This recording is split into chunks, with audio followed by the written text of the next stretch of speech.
Welcome to this evening's program focused on how small businesses can protect themselves against scams and frauds, presented by Kersten from the Wisconsin Consumer Protection Bureau. My name is Kara Blue. I am a public services librarian here at Hedberg Public Library with a focus on connecting small businesses and entrepreneurs to information that they need to start, operate, and grow their businesses. I would like to thank Forward Janesville for being a partner on this program, and also would like to thank JATV for filming the program tonight for future viewers who are interested in this very important topic for small businesses. So Jeff, thank you for being here.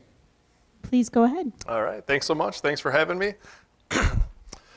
We are here to talk about scams and frauds targeting your business. Not the most pleasant topic to talk about, so thanks for joining me. My name is Jeff. I work for the State of Wisconsin Bureau of Consumer Protection. A little background about myself. I was a police officer for almost 13 years, so unfortunately I've seen this type of criminal activity from the law enforcement side of things, and just like in your personal lives, I mean, all these scammers and criminals and identity thieves are out there, and they're trying to steal your money, and they're trying to steal your personal information, and then they use that to steal your identities, and a lot of that same stuff can target business, and sometimes the damage can run much deeper when we get into business.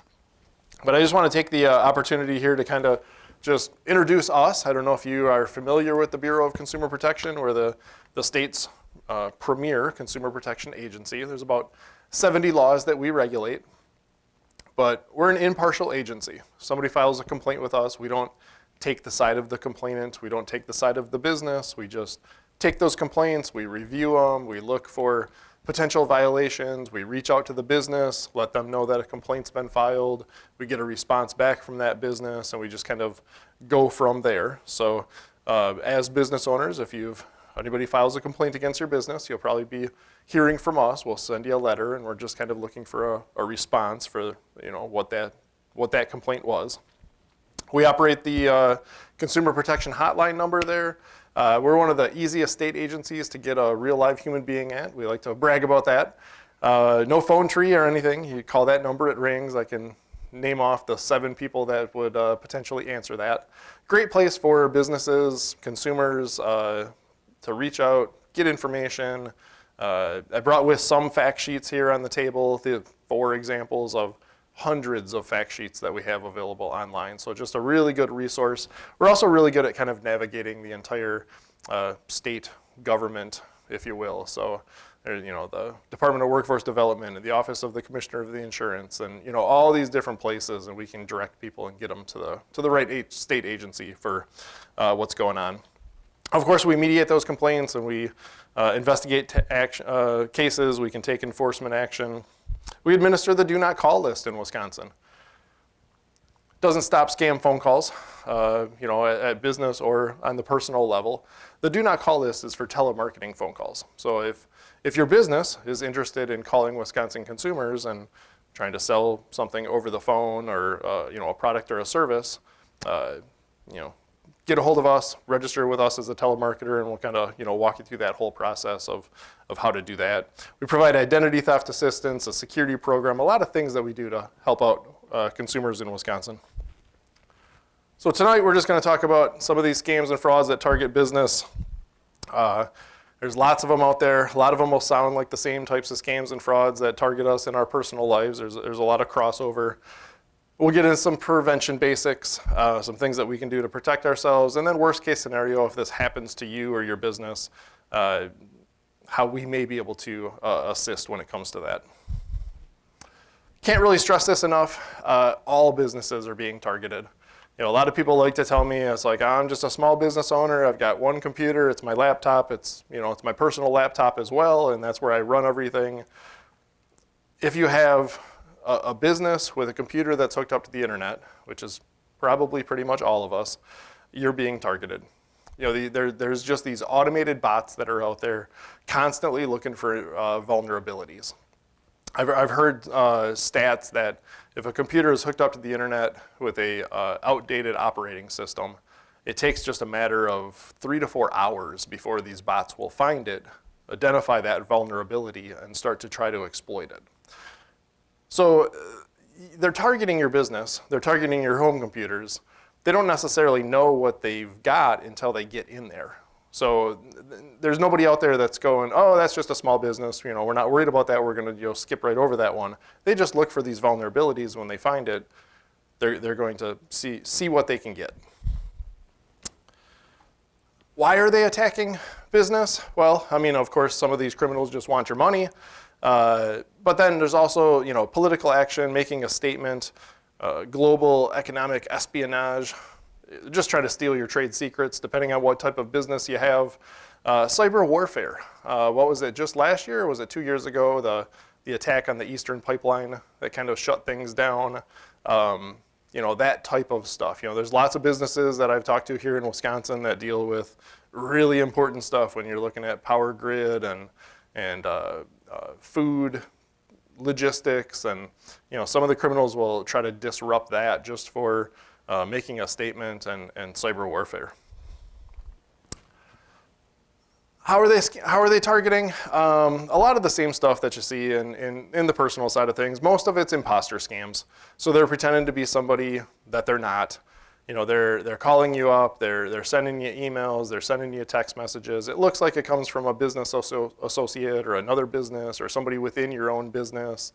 They're really only limited by their imagination. Create that sense of urgency. Take action now, bad things are gonna happen. A lot of the same tactics they use in the personal side of things, that they wanna get you upset, frazzled about something where you just don't make a good decision. And before you know it, you're sending money and before you have a time to think about it and realize that this was just a scam. Untraceable payment methods. So there's kind of 3 to look out for when it comes to scams. Some criminals still will try to get somebody to wire money through legitimate services like Western Union or MoneyGram. But if you're sending money to somebody that you don't personally know, it's just somebody that you're talking to online or through a text message, most likely that is a scam. Gift cards, prepaid gift cards.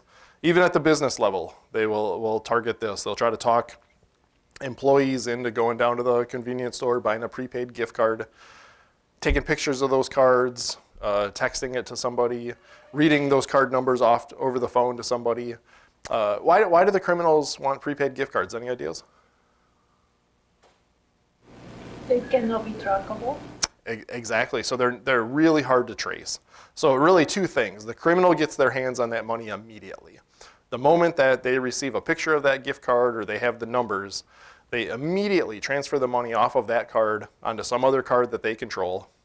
And then I can tell you, we at the state or law enforcement, if we send a subpoena to that gift card company, well, there's just not a lot to track. It looks like these prepaid gift cards, they look like credit cards, 16 digits on the front, but there's no name associated with it. There's no account. There's not really much to look up.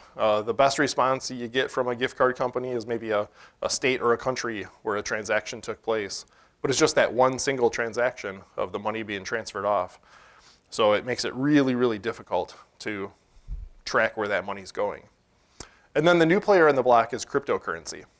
So criminals are talking victims into turning their money into Bitcoin and paying in that method for the same reasons. It's very much untraceable. And with Bitcoin, there's not even a place to send a subpoena. It's a really kind of a weird, peer-to-peer, just unregulated, non-decentralized or decentralized currency that's really, really hard to track. You may not know anything about crypto, and this is certainly not a class on crypto, but it is becoming easier and easier for all of us in this room to turn our money into cryptocurrency. I didn't look it up before I got here, but Janesville's certainly a big enough town. I guarantee there's a whole bunch of Bitcoin ATMs in this town. I don't know if I see some heads nodding, so look for them when you're out. They're right next to the regular ATM. Be a bumper sticker on the side of it that says "Buy Bitcoin here," and you can feed your US dollars into this machine, and it will print off a receipt, and you just bought Bitcoin, even though you don't have an account or a wallet or really know anything about it. So criminals will talk victims into doing that, then giving that information over the phone or taking a picture and texting it, And same thing, they get their hands on the money immediately, and it's really, really hard to track. So 3 big things to look out for: wiring money, gift cards, and crypto. If this happens to your business, you basically certainly don't need me up here to tell you that this is going to affect the bottom line. We're going to talk about ransomware a little bit later. You can lose access to your computers. They can lock your computers down, and then they use that to extort money out of you. Some of this can result in a data breach if they're able to break into your work computers, business computers, and you have personal information in there. If you have social security numbers of your employers or employees, you have information about your customers, then there's requirements that you have to now notify those individuals that their information has been breached and that they may be at a higher risk of suffering identity theft themselves.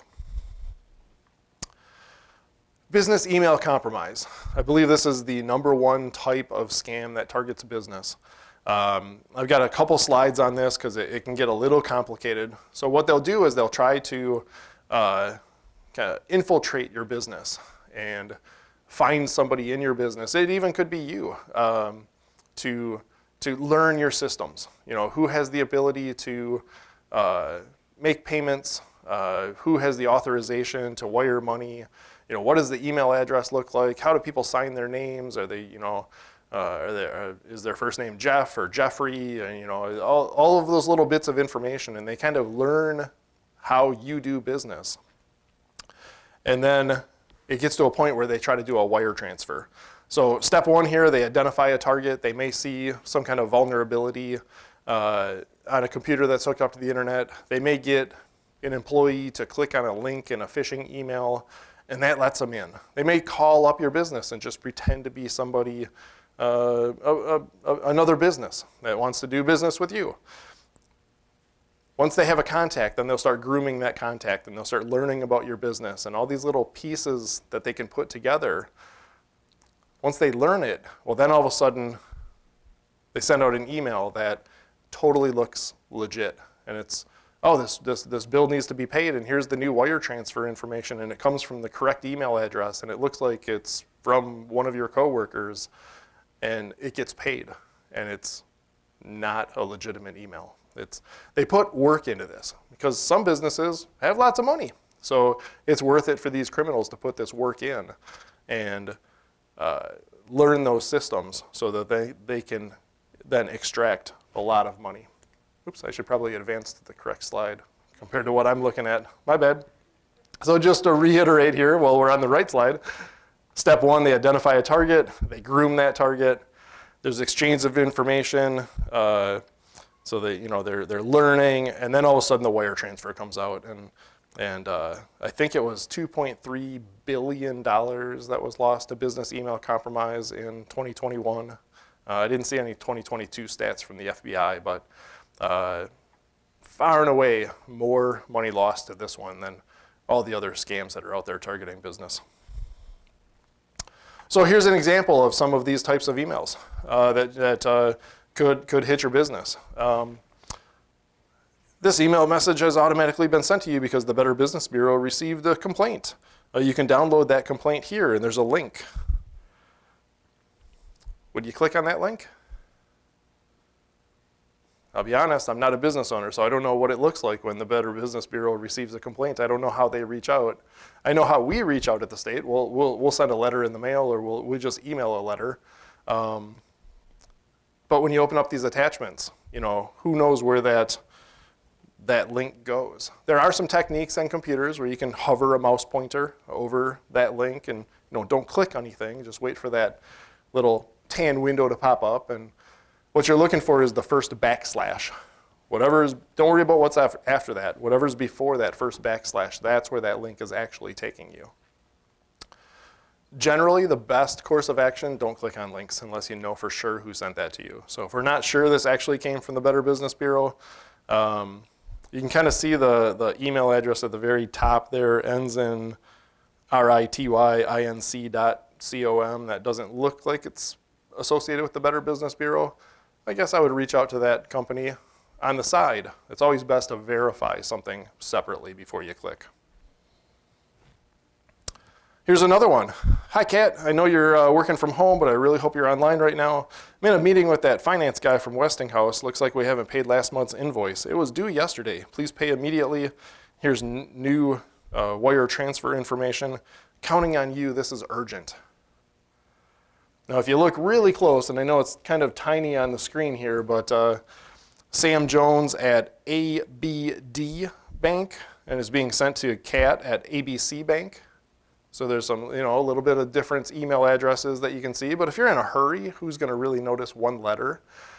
The other thing is our computers are capable of hundreds of different languages you can turn these keyboards into. So there's all these different ways they can hide email addresses.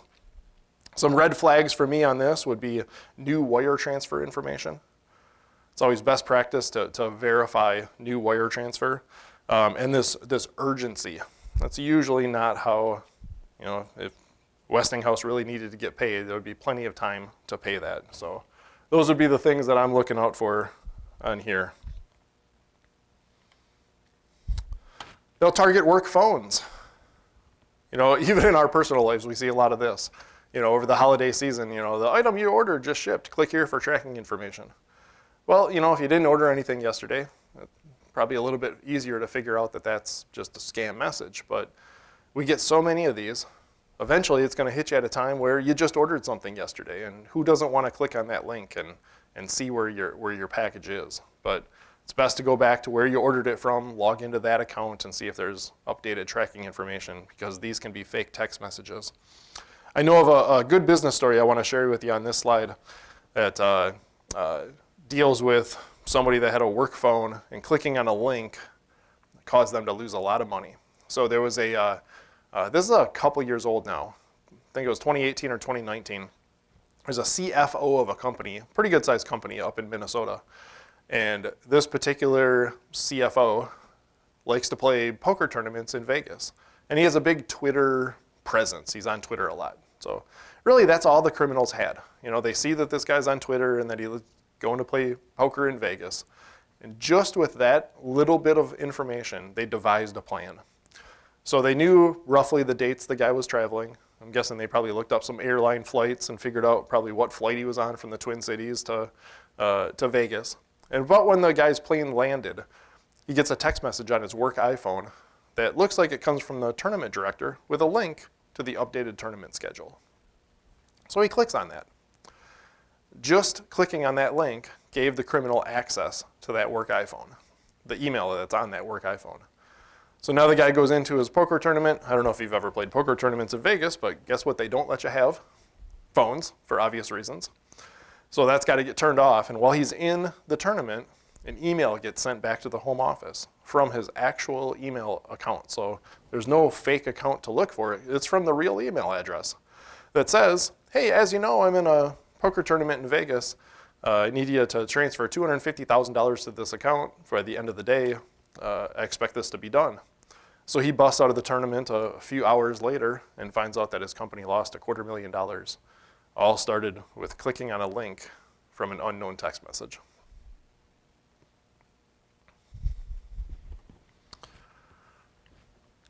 Lots of businesses have social media accounts. Again, just like in our personal lives, there's all kinds of things to look out for.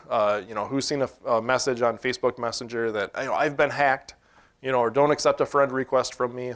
So there's kind of two things going on here. Sometimes, yes, people's accounts get hacked. That's where a criminal is actually able to break somebody's password and take over that actual account. Enabling two-factor authentication can really help against that. If two-factor authentication is not enabled, that's usually the first thing the criminal does, because then that locks out the real owner of that account from regaining access. I'll be honest, that's not as common. It happens. A lot of people have weak passwords.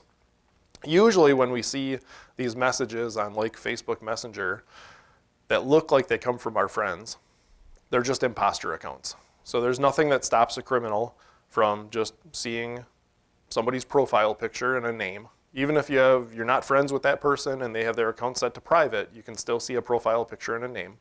So the criminal just screenshots that profile picture, and then they create a brand new account and they just use that name.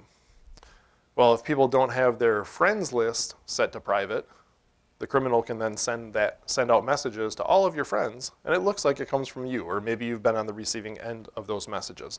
A lot of the same stuff can happen with our businesses. Business accounts are usually public.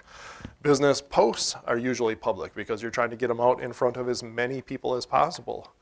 So you want to monitor the comments that are on your Facebook posts or your social media. I say Facebook, but I'm really just referring to all social media.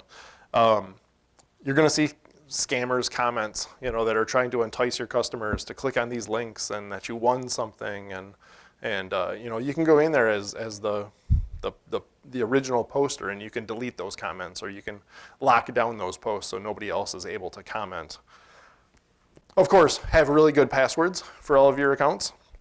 That's a good thing to do. Look into password managers, or honestly, I would be okay if people just wrote them down. Keep that piece of paper locked up at home. Less likely somebody travels to your business or your house and breaks in and burglarizes you and gets access to those passwords. But any idea what the number one used password is in the US? 1, 2, 3, 4, 5. 6. You would have got it on your second guess. And then password is number 2. So we can certainly do better than that, right? And then watch out for too good to be true investment offers. So many investment scams out there right now. I believe that was the number 2 type of scam behind business email compromise, was businesses losing money to investment offers. Charities. Again, just like on the personal side of things, your business is going to be contacted by charities. You're going to get these phone calls. When you're on the receiving end of a phone call, you just don't know who that is. You can't trust caller ID. You can't necessarily trust what they're saying, because if you're talking to a criminal, they're going to lie to you. So the only advice I can really give you with giving money to a charity, personally or professionally, is just never, ever, ever let somebody contact you and tell you where your money should go. You decide where your money should go, if it should go anywhere. A lot of these charities are, support the police, the fire, the EMS, the Blue Line this association, the benevolent officer that association. Who knows if those are real charities or not. CharityNavigator.org is a decent website, a good place to go and do research if you're looking for a charity. Good starting step. You can verify them with the Wisconsin Department of Financial Institutions. Charities are required to send information in writing to either your business or your house. But honestly, most people can kind of decide on their own who they want to support, and then you find the charity, you contact them at real information. That's the best course of action. Service providers, they will call up, they will pretend to be the power company, the internet, the phone, tell you something scary like you're behind on your bill, and if you don't pay it right now, we're gonna, we've got a crew on the way to your business to turn your power off. So they don't want to give you a lot of time to think about this. They want to get you scared. I know this is a story from a consumer side, not a business side, but I was doing this presentation for a sheriff's department in Trempealeau County last April, and they had just had a citizen fall victim to a utility scam. So over there in that part of the state, it's XL Energy is the name of the power company. She receives a phone call. It says XL Energy on her phone. She answers it. Of course, they say they're with XL Energy, and they tell her she's behind on her bill. Well, she was a little behind on her bill, so that part made sense. Crew's on the way to your house right now to turn your power off. Need you to pay right now. I might be able to stop them. So she walks over to her living room window and she looks outside, and guess what happens to be driving down her street? An XL Energy power truck, just by pure chance. I mean, put yourself in her shoes for a second. Like, who would not think you're dealing with the real power company? Oh my gosh, they're here. They're going to turn my power off. Oh, I hate to Monday morning quarterback a victim, because these criminals are so good at what they do, and it's just a matter of time before we get one of these communications that makes sense and that just clicks with us. But if we always remember that when we receive these communications, email, text, phone calls, we just don't know who we're talking to. The only way we know who we're talking to is when we reach out. So if you're trying to get a hold of the power company, what's the best way to do that? Call them, right? But call them at what number? Call them at the number that they left on your caller ID or that they sent you in a text message. No, go to your bill, right? Statement from last month. I guarantee there's a phone number on it. We reach out through known, trusted contact information. That's the only way we know who we're talking to. Office supplies. I mean, it sounds kind of crazy, but train your employees to not give out information on your office machines, because then products could start showing up at the door, and then they start sending invoice for toner cartridges and paper, and the more information that criminals have, they can just target your business. Have an approved vendor list. There's only certain people that you do business with. Who handles those sales calls, who has the ability to approve purchases and send out money, have some kind of a check and balance system. So like almost two-factor authentication for paying out money. If wire transfer information has changed, there's some different way somebody wants you to pay, that should be a big red flag that we want to make sure we verify this through separate means before we just trust that one communication that decided to change something that we've always done a different way. Check overpayment scams. They'll send information to your business, try to get you, send these checks to your business, try to get you to deposit them into your bank accounts. Cashier's checks, money orders, we've always been told we can trust those. Some of these checks, you can take them right to the bank. You can show them to tellers. They can't even tell you that they're fake. But trust me, they will bounce. But they don't just bounce in a day or two. It can take weeks, and I've even seen stories of months before those checks will bounce. So generally, the way the scam works, they get you to deposit the check. You know what, for your trouble, you keep an extra $100 for yourself and pull the other 400 out and send it back to me. Well then, of course, when the check bounces, the bank's gonna be calling you up looking for that particular money.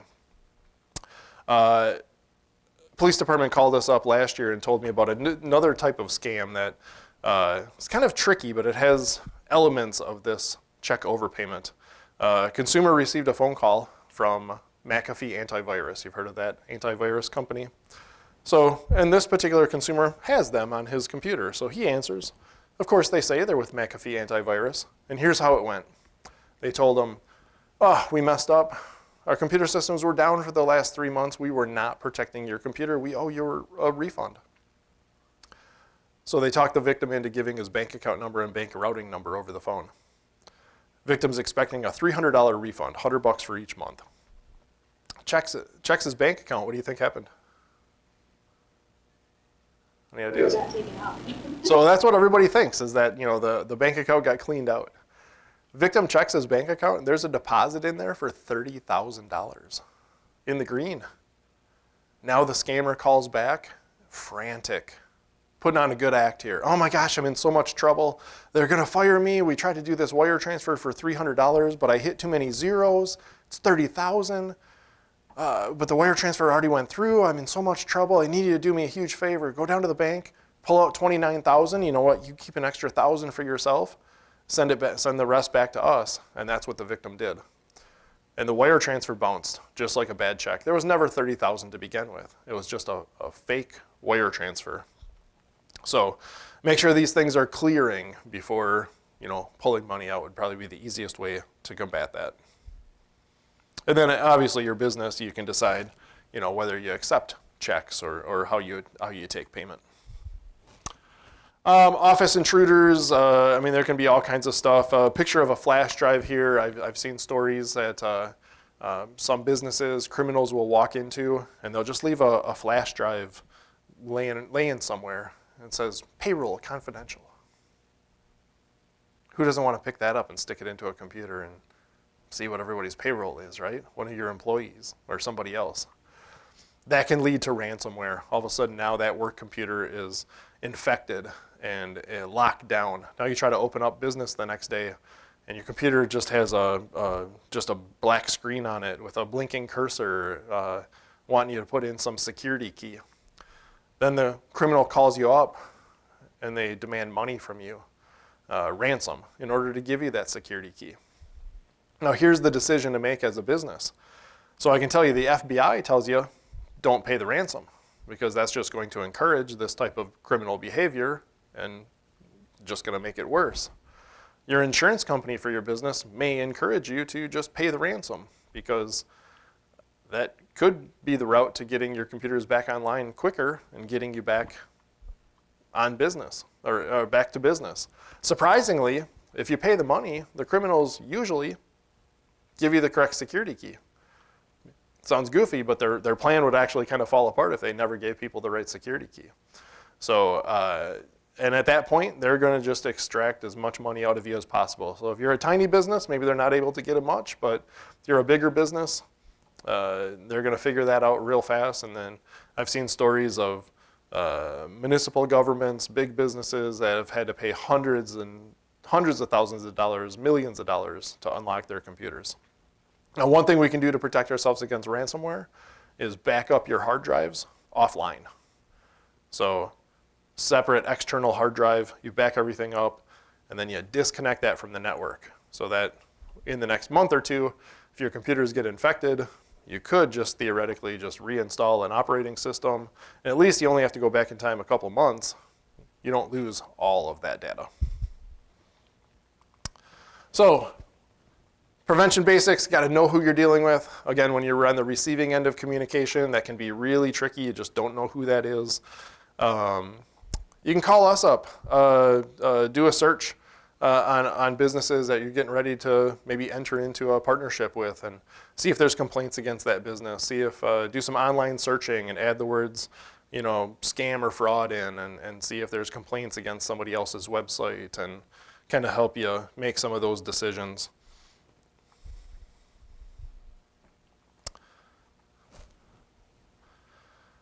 Some other things, I think I kind of followed some of this or mentioned this earlier. That two-factor authentication, follow up with a voice call. You get an email or a text that has some new information, new wire transfer information.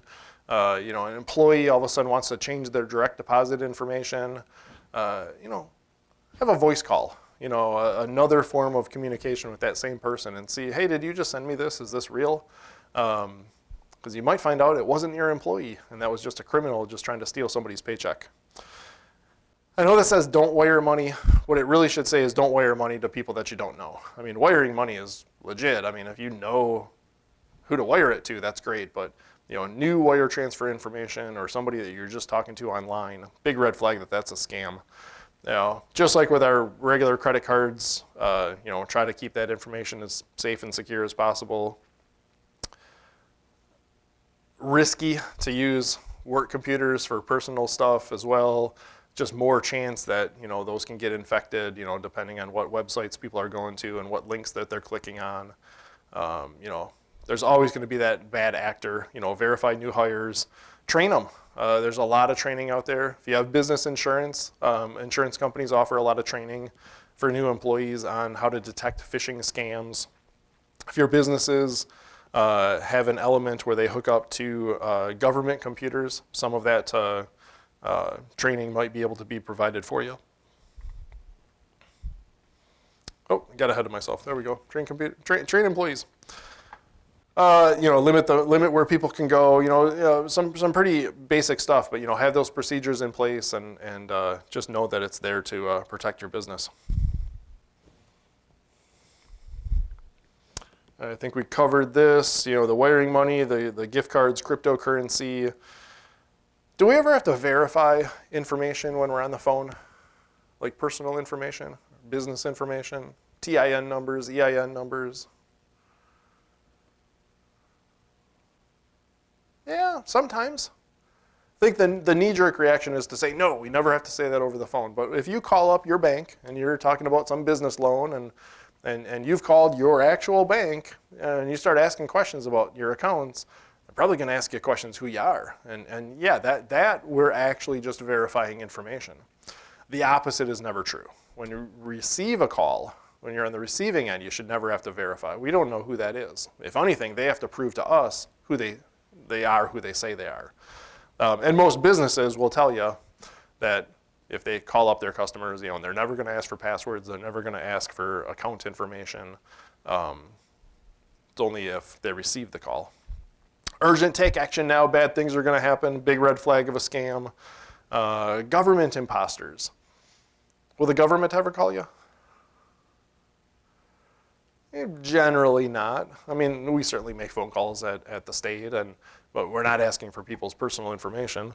I think if I said, will the federal government call you out of the blue? That I think we can all agree, no. You get some random phone call from IRS or FBI, Homeland Security, those are all scams. But depending on the government agency, some of them you can call them up and set up an appointment to have somebody call you back. Well, what if you have an appointment tomorrow at 2 p.m. for somebody to call you back about something, who knows what. And tomorrow you just happen to get a scam phone call that just by pure chance, you connect the dots and you think, oh, this must be them just calling me back. When we're expecting those calls, that's when we're most susceptible to falling for these scams. That's where you really have to be on your toes. Be really careful about clicking on links and emails and text messages, especially on phones, because there's ways you can kind of figure out where that link goes on a phone without clicking on it. Some phones you can like long press on a link and it doesn't open it up. But if you mess it up, if you do it wrong, you might accidentally click on that link. It's a little easier on a laptop or a desktop. But again, just verify that through another way. Lastly, if you are the victim of a scam, report it to us, report it to law enforcement. Give both of us a chance to look into that, see what we can do, depending on the type of scam, money lost, how was the money lost. Sometimes that can be recovered. Of course, no guarantees. You want to contact your financial institutions right away. Sometimes they can stop things that maybe haven't gone through yet. Again, there's our phone number. If you grab any paperwork up here, it's our information is on all of these documents. I'm going to come back to that one. Just give me a second. Actually, we'll go back to that one right now. I've got some links in here. So after I told you don't click on links, this is okay. So what I meant to say was, don't click on links where, you don't know who sent it to you. But these were created by us, and I'd like to think you can trust us. So the one that says consumer protection will take you to our website. We're looking for more followers on Twitter, Facebook, and LinkedIn, or Instagram. And then HR wants you to follow us on LinkedIn if you're looking for a job. We are hiring. So I'll leave those up on the screen, and feel free to scan them, and I can open it up to any questions.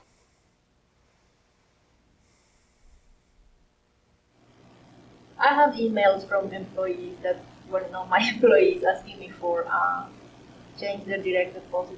I saw you nod your head when I said change the direct deposit. One was a former employee, so I knew he was loyal. And the second one, I did reply, yes, I will do it. And then later when I was doing the payroll, I checked the email and it wasn't her. It was then I contacted her. But right away I answered, yes, I will do it, blah, blah, blah. But then I'm glad I checked because, yeah. So Yep, simply just checking through another means can help out with that. I just read a newspaper article or a news article real recently. It was either a police chief or a fire chief that somebody contacted Village Hall and changed the direct deposit, and that particular chief of that agency lost a bunch of money. They are out there. Yep, they are. The point is that the criminals are out there, and they're attacking your business, and they're trying to find ways to steal your money and steal your info.